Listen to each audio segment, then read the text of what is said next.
Hello student, आप लोग कैसे उम्मीद करते हैं आप लोग अच्छे होंगे। तो स्वागत है आपका अपना YouTube channel success creative point में। आज के इस वीडियो में 12वीं कक्षा के ज्योग्राफी के कुछ महत्वपूर्ण ऑब्जेक्टिव क्वेश्चन बताएंगे जो कि आपको बोर्ड एग्जाम के लिए काफ़ी इंपॉर्टेंट रहेगा। तो इस वीडियो को शुरू से अंत तक देखते रहिए। चैनल पर हैं तो चैनल को सब्सक्राइब कर लीजिए, बेल आइकन को दबाइए ताकि आने वाली वीडियो सबसे पहले आप तक पहुँचे। तो चलिए शुरुआत करते हैं क्वेश्चन नंबर 1 से। क्वेश्चन नंबर 1 में कह रहा है निम्नलिखित में से कौन विकास का सर्वोत्तम संकेतक है। निम्नलिखित में से बताना है कौन जो है विकास का सर्वोत्तम संकेतक है। तो विकास का जो सर्वोत्तम संकेतक है वो कौन सा है। तो इसका सही उत्तर हो जाएगा ऑप्शन ए जो कि आकार में वृद्धि। आकार में वृद्धि विकास का सर्वोत्तम संकेत है। अगला दूसरा क्वेश्चन है निम्नलिखित देशों में किसका लिंग अनुपात जो है विश्व में सबसे अधिक है यानी सर्वाधिक है। जिसका जो सही उत्तर हो जाएगा ऑप्शन ए हो जाएगा जो कि लेटविया का। लेटविया देश का जो है वह लिंग अनुपात जो है विश्व में सबसे अधिक है। 3 नंबर क्वेश्चन में कहता है निम्नलिखित में से कौन विरल जनसंख्या वाला क्षेत्र है। विरल जनसंख्या वाला कौन सा क्षेत्र है। तो इसका जो सही उत्तर हो जाएगा ऑप्शन डी हो जाए जो कि पश्चिमी ऑस्ट्रेलिया। पश्चिमी ऑस्ट्रेलिया जो है वो विरल जनसंख्या वाला देश है, जो कि इंपॉर्टेंट क्वेश्चन है ये। 4 नंबर क्वेश्चन में कहता है निम्नलिखित संख्या में कौन जनसंख्या के कार्यशील आयु वर्ग का प्रतिनिधित्व करती है। कह रहा है कि निम्नलिखित संख्या जो है, ठीक है, इनमें से कौन सी जनसंख्या कार्यशील आयु वर्ग का प्रतिनिधित्व करती है। तो इसका जो सही उत्तर हो जाएगा ऑप्शन डी हो जाएगा जो कि 15 से 64। अगला क्वेश्चन देखेंगे 5 नंबर क्वेश्चन में कह रहा है कि निम्नलिखित में से कौन मानव भूगोल का उपागम नहीं है। तो मानव भूगोल का जो उपागम नहीं है वो कौन सा नहीं है। तो इसका जो सही उत्तर हो जाएगा ऑप्शन डी हो जाएगा जो कि अन्वेषण और वर्णन जो है ये क्या है, मानव भूगोल का उपागम नहीं है, जो काफ़ी इंपॉर्टेंट क्वेश्चन है। 6 नंबर क्वेश्चन में कहता है निम्नलिखित में से किसे कर्तन दहन कृषि भी कहते हैं। तो कर्तन दहन कृषि किसे कहते हैं। तो इसका सही उत्तर हो जाएगा ऑप्शन बी जो कि आदिम निर्वाह कृषि को ही क्या कहते हैं, कर्तन दहन कृषि कहते हैं। चलिए आगे का क्वेश्चन देखेंगे। अगला 7 नंबर क्वेश्चन में कहता है निम्नलिखित में से कौन रोपण फसल है। इंपॉर्टेंट क्वेश्चन है ये। निम्नलिखित में से कौन रोपण फसल है। तो इसका सही उत्तर हो जाएगा ऑप्शन सी जो कि चाय जो है क्या है, रोपण फसल है। आप लोग याद रखेंगे। 8 नंबर क्वेश्चन में कहता है फूलों की कृषि कहलाती है। फूलों की कृषि क्या कहलाती है।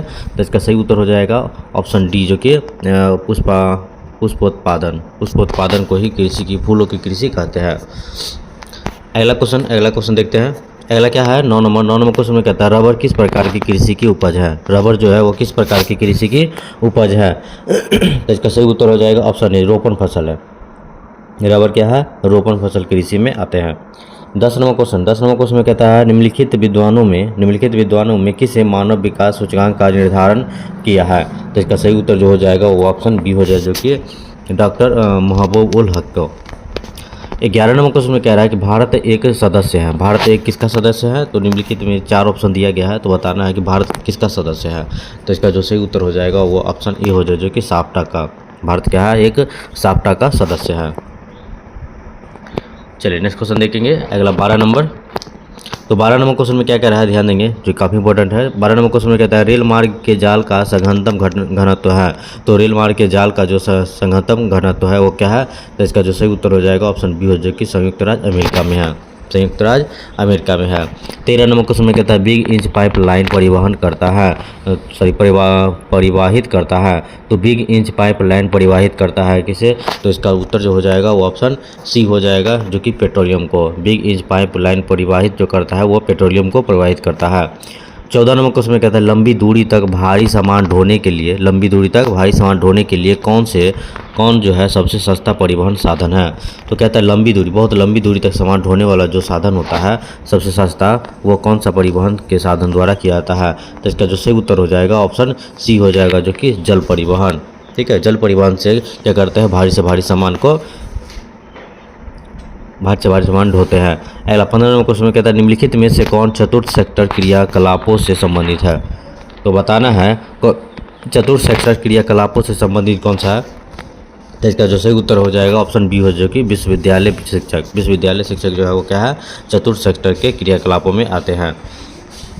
अगला जो प्रश्न है 16 नंबर क्वेश्चन में कहता है निम्नलिखित में से कौन औद्योगिक नगर है। निम्नलिखित में से बताना है कौन औद्योगिक नगर है। तो इसका जो सही उत्तर हो जाएगा ऑप्शन ए हो जाएगी जमशेदपुर जो है वो क्या है, औद्योगिक नगर है। 17 नंबर क्वेश्चन में कहता है निम्नलिखित आर्थिक क्रियाओं में जो है कौन ग्रामीण अधिवासों से संबंधित है। तो इसका जो सही उत्तर हो जाएगा ऑप्शन ए हो जाएगा कि प्राथमिक जो है वो आर्थिक क्रियाकलापों में ग्रामीण अधिवासों से संबंधित है। अगला 18 नंबर क्वेश्चन में कह रहा है निम्नलिखित में से कौन सांस्कृतिक नगर है। सांस्कृतिक नगर कौन सा है। तो इसका जो सही उत्तर होगा ऑप्शन सी हो जाएगा कि मक्का जो है क्या है, सांस्कृतिक नगर है। अगला प्रश्न कह रहा है कि पर्वतीय प्रदेशों में किस प्रतिरूप का अधिवास पाया जाता है। तो कह रहा है कि पर्वतीय प्रदेशों में किस प्रतिरूप का अधिवास पाया जाता है। तो इसका जो सही उत्तर हो जाएगा ऑप्शन बी हो जाएगा कि सीढ़ी नुमा। सीढ़ी नुमा जो है वह पर्वतीय प्रतिरूप का जो है अधिवास पाया जाता है। 20 नंबर क्वेश्चन में कह रहा है कि विश्व व्यापार संगठन का मुख्यालय कहाँ है। तो विश्व व्यापार संगठन का जो मुख्यालय है वो कहाँ है। तो इसका सही उत्तर हो जाएगा ऑप्शन ए जो कि जिनेवा है। चलिए अगला प्रश्न देखेंगे। अगला प्रश्न क्या कह रहा है 21 नंबर क्वेश्चन में कह रहा है भारत की जनगणना के अनुसार निम्नलिखित में से कौन नगर की परिभाषा का अंग नहीं है। तो इसका सही उत्तर क्या हो जाएगा। इसका सही उत्तर हो जाएगा ऑप्शन डी जो कि 75% से अधिक जनसंख्या का प्राथमिक क्षेत्र में संलग्न होना। 22 नंबर क्वेश्चन में कह रहा है कि किस भाषा परिवार की जनसंख्या सबसे कम है। किस भाषा परिवार की जो जनसंख्या है वह कम है। तो इसका जो सही उत्तर हो जाएगा ऑप्शन सी हो जाए जो कि भारतीय यूरोपीय जो है उसका जनसंख्या जो है बहुत कम है। अगला जो प्रश्न है देखेंगे 23 नंबर क्वेश्चन में कह रहा है कि मानव विकास सूचकांक में भारत के निम्नलिखित राज्यों में से किसकी कोटि उच्चतम है। तो मानव विकास सूचकांक में जो है भारत के राज्यों में किसकी कोटि जो है उच्चतम है। तो इसका जो सही उत्तर हो जाएगा ऑप्शन डी हो जाए जो कि केरल का। 24 नंबर क्वेश्चन में कहता है 2011 की जनगणना के अनुसार भारत की जनसंख्या थी। तो 2011 की जनगणना के अनुसार जो है भारत की जनसंख्या कितनी थी। तो इसका उत्तर हो जाएगा ऑप्शन ए जो कि 121 करोड़। 25 नंबर क्वेश्चन में कहता है निम्नलिखित प्रदेशों में कौन सुपरलेखित प्राचीनतम नगरीय बस्ती है। तो कह रहा है कि सुपरलेखित प्राचीनतम नगरीय बस्ती कौन सी है। तो इसका सही उत्तर हो जाएगा ऑप्शन डी जो कि सिंधु घाटी। 26 नंबर क्वेश्चन में कहता है हीराकुंड परियोजना अवस्थित है। तो हीराकुंड परियोजना जो है वो कहाँ अवस्थित है। तो इसका सही उत्तर हो जाएगा ऑप्शन ए जो कि ओडिशा में क्या है हीराकुंड परियोजना अवस्थित है। आप तो याद रखेंगे। 27 नंबर क्वेश्चन में कहता है निम्नलिखित में कौन रेशेदार फसल है। निम्नलिखित में से बताना है कौन रेशेदार फसल है। तो इसका सही उत्तर हो जाएगा ऑप्शन डी जो कि कपास है। कपास जो है वो क्या है रेशेदार फसल है।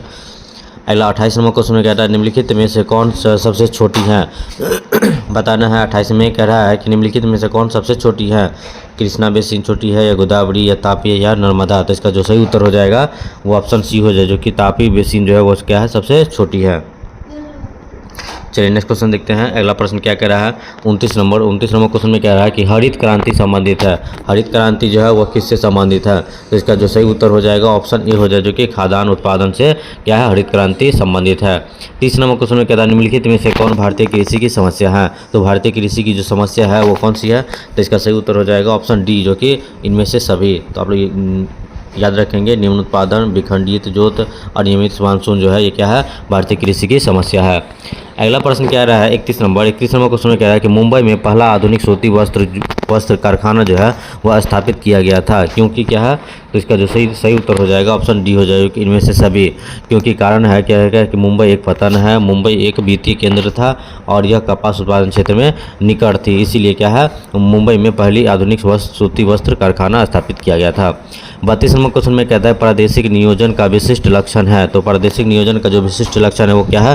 तो इसका सही उत्तर हो जाएगा ऑप्शन सी जो कि क्षेत्रीय विशेष के विकास का उपागम करना। ये क्या है प्रादेशिक नियोजन की जो है विशिष्ट लक्षण है। 33 नंबर क्वेश्चन में कहता है भारतीय रेल प्रणाली को कितने मंडलों में विभाजित किया गया है। तो भारतीय रेल प्रणाली को जो है कितने मंडलों में विभाजित किया गया है। तो इसका सही उत्तर जो हो जाएगा वो ऑप्शन डी हो जाए जो कि इनमें से कोई नहीं है। तो इसका उत्तर आप लोग कमेंट में कीजिएगा। अगला 34 नंबर क्वेश्चन में कहता है भारत में वायु परिवहन सेवा की शुरुआत हुई। भारत में वायु परिवहन की जो सेवा शुरुआत हुई थी वो कब हुई थी। तो इसका उत्तर हो जाएगा ऑप्शन बी जो कि 1911 में हुई थी। 35 नंबर क्वेश्चन में कहता है पूर्व पश्चिम गलियारा जोड़ता है। तो पूर्व पश्चिम गलियारा जो जोड़ता है वो कहाँ से कहाँ। तो इसका जो सही उत्तर हो जाएगा ऑप्शन डी हो जाए जो कि सिलचर को पोरबंदर से जोड़ा जाता है। 36 नंबर क्वेश्चन में कहता है निम्नलिखित में से कौन स्थलाबंध पोताश्रय है। तो इसका सही उत्तर क्या है। तो इसका सही उत्तर हो जाएगा ऑप्शन सी जो कि विशाखापट्टनम जो है क्या है स्थलाबद्ध पोताश्रय है। 37 नंबर क्वेश्चन में कह रहा है कि तृतीकोरिया पतन स्थित है। तृतीकोरिया पतन जो है वो कहाँ स्थित है। तो इसका सही उत्तर हो जाएगा ऑप्शन सी जो कि तमिलनाडु में है। तमिलनाडु में क्या है तृतीकोरिया पतन है। 38 नंबर क्वेश्चन में कह रहा है कि अम्ल वर्षा का कारण क्या है। अम्ल वर्षा का जो कारण है वो क्या है। तो इसका सही उत्तर हो जाएगा ऑप्शन सी जो कि वायु प्रदूषण। वायु प्रदूषण जो है क्या है अम्ल वर्षा का मुख्य कारण है। 39 नंबर क्वेश्चन में कहता है भारत में प्रथम नाभिकीय ऊर्जा परियोजना स्थापित की गई। तो भारत में प्रथम नागरिकीय ऊर्जा परियोजना स्थापित की गई वो कहाँ स्थापित की गई, तो इसका सही उत्तर हो जाएगा ऑप्शन बी जो कि तारापुर में। चलिए नेक्स्ट क्वेश्चन में देखते हैं। अगला जो प्रश्न है 40 नंबर क्वेश्चन में कहता है निम्नलिखित में से कौन परंपरागत ऊर्जा स्रोत है। तो परंपरागत ऊर्जा स्रोत कौन सा होता है, तो इसका सही उत्तर हो जाएगा ऑप्शन डी जो कि इनमें से सभी, जैसे कि पेट्रोलियम, कोयला, प्राकृतिक गैस, ये क्या है परंपरागत ऊर्जा स्रोत है। आप लोग इसको नोट कर लेंगे जो काफ़ी इंपॉर्टेंट क्वेश्चन है। 41 नंबर क्वेश्चन में कहते हैं बालाघाट मैग्नीज क्षेत्र किस राज्य में स्थित है। तो बालाघाट मैग्नीज क्षेत्र जो है वह किस राज्य में स्थित है, तो इसका उत्तर हो जाएगा ऑप्शन डी जो कि मध्य प्रदेश में। अगला 42 नंबर क्वेश्चन में बोकारो इस्पात केंद्र है। तो बोकारो इस्पात केंद्र कहाँ है, तो इसका उत्तर हो जाएगा ऑप्शन सी जो कि सार्वजनिक क्षेत्र में है। ठीक है, वीडियो अच्छा लगे वीडियो को दोस्तों में शेयर कीजिए। धन्यवाद।